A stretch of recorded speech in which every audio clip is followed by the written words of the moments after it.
Hello guys, welcome to my channel educated India. मेरा नाम है फिरोज सैफी और आज हम पढ़ने वाले हैं क्लास 12th की पॉलिटिकल साइंस का चैप्टर नंबर 1।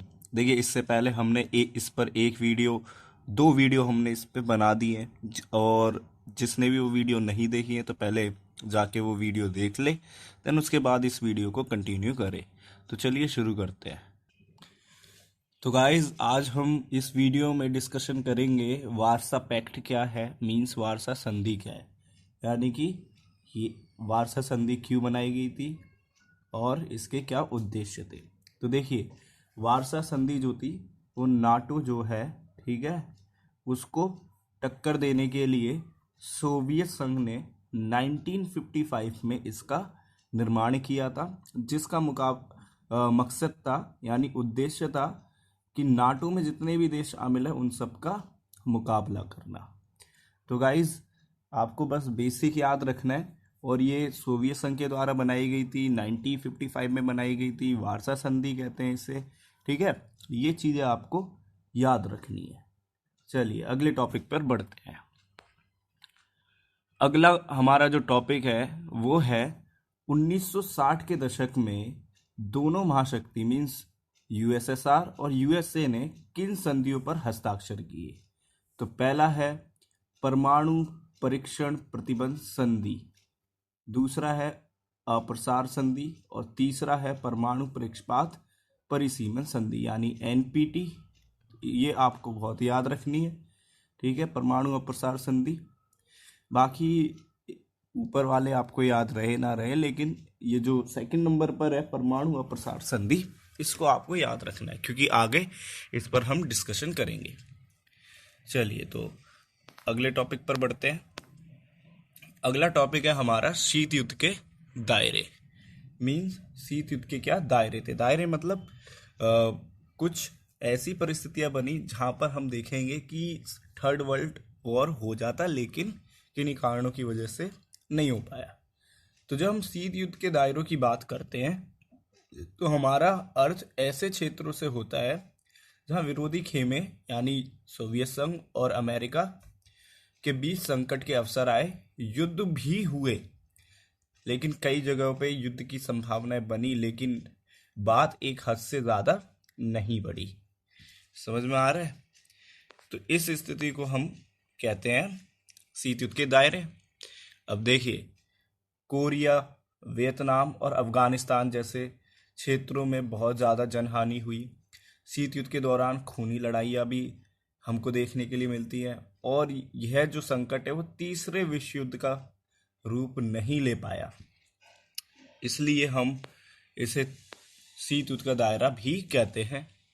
देखिए, दोनों महाशक्तियों ने कोरिया को लेके, बर्लिन को लेके, कांगो को लेके युद्ध किया और इसमें भारत की भी भूमिका रहती है, ठीक है।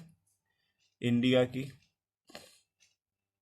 इंडिया की भी भूमिका रहती है, आपको ये याद रखना पड़ेगा, ठीक है। कोरिया युद्ध में भारत ने मध्यस्थता की भूमिका निभाई थी, यानी कि शांति के लिए।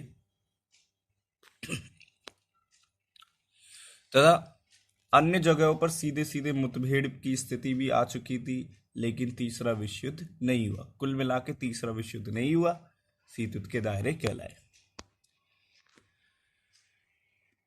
जवाहरलाल नेहरू ने उत्तरी और दक्षिणी कोरिया के बीच मध्यस्थता की भूमिका निभाई थी, ठीक है। दोनों के बीच का युद्ध समाप्त करने की कोशिश की थी। कांगो में संयुक्त राष्ट्र संघ यानी यूएनओ ने उसके जो महासचिव थे उन्होंने मध्यस्थता की भूमिका निभाई थी विवाद को खत्म करने के लिए। चलिए अगले टॉपिक पर आते हैं।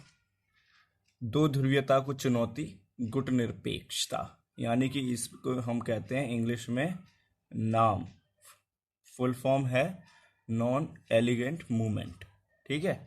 चलिए तो अब देखते हैं ये क्या था। तो दूसरे विश्व युद्ध के बाद दोनों महाशक्तियों ने दुनिया को दो गुटों में बांट दिया था, ईस्ट एंड वेस्ट। ईस्ट वाला सोवियत संघ के साथ था, वेस्ट वाला यूएसए का था, आपको याद ही होगा। तो ऐसे में कुछ नव स्वतंत्र देश भी थे जो नए नए आज़ाद हुए थे, जिनमें भारत भी था, तो उनके सामने गुलाम होने का खतरा था।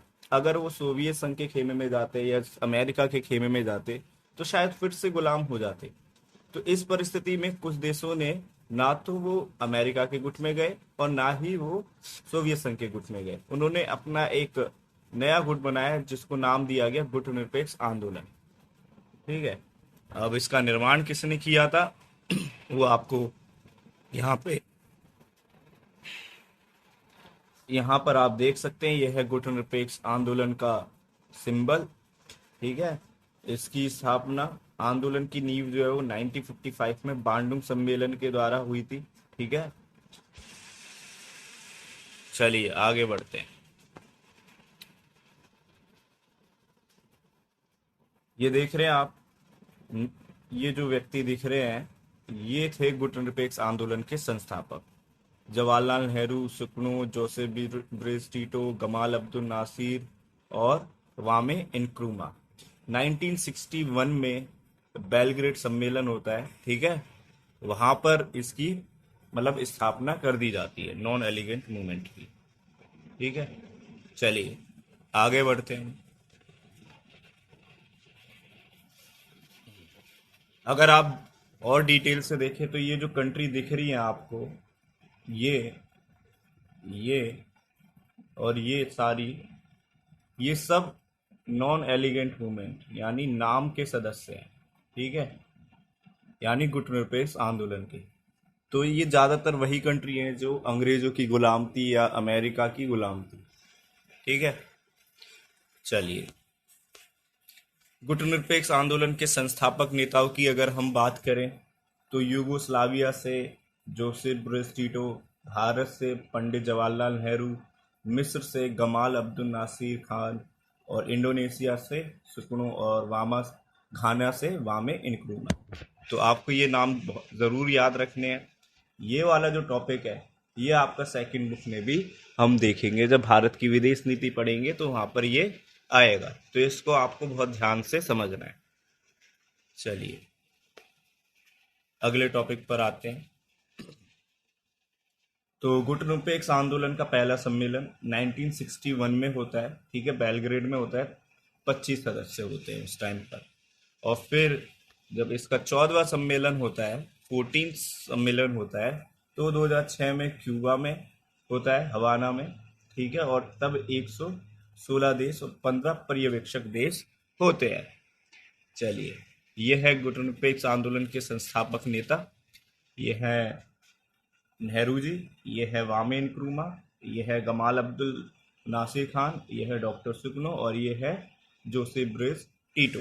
तो आपको ये याद रखने हैं। चलिए अब अगला टॉपिक है हमारा, और आज की वीडियो का आखिरी टॉपिक भी, कि गुटनिरपेक्ष आंदोलन से भारत को क्या लाभ हुए। तो देखिए भाई, भारत अंतर्राष्ट्रीय फैसले स्वतंत्र होकर ले सका। यदि वो अमेरिका या सोवियत संघ के गुट में होता तो इंडिपेंडेंट होकर वो कोई भी फैसला नहीं ले सकता था। तो पहला फायदा तो ये हुआ इसको। दूसरा फायदा जो हम देखते हैं सबसे बड़ा, वो ये रहा कि भारत गुलाम होने से बचा रहा। ठीक है। किसी भी महाशक्ति का गुलाम नहीं हुआ। और भारत हमेशा ऐसी स्थिति में रहा कि अगर कोई एक महाशक्ति उसके खिलाफ हो जाए तो दूसरी महाशक्ति क्या हो, उसके करीब आ जाए। तो भारत की ऐसी भूमिका रही है। इसके अलावा भारत अपनी संप्रभुता को बरकरार रखा। संप्रभुता का मतलब होता है आंतरिक और बाहरी रूप से वो स्वतंत्र रहा, उस पर किसी भी देश का दबाव नहीं रहा। तो गाइज, आज की वीडियो हम यहीं पे समाप्त करते हैं। मिलते हैं अगले वीडियो में। तब तक वीडियो को लाइक कीजिए, चैनल को सब्सक्राइब कीजिए। Thank you for watching.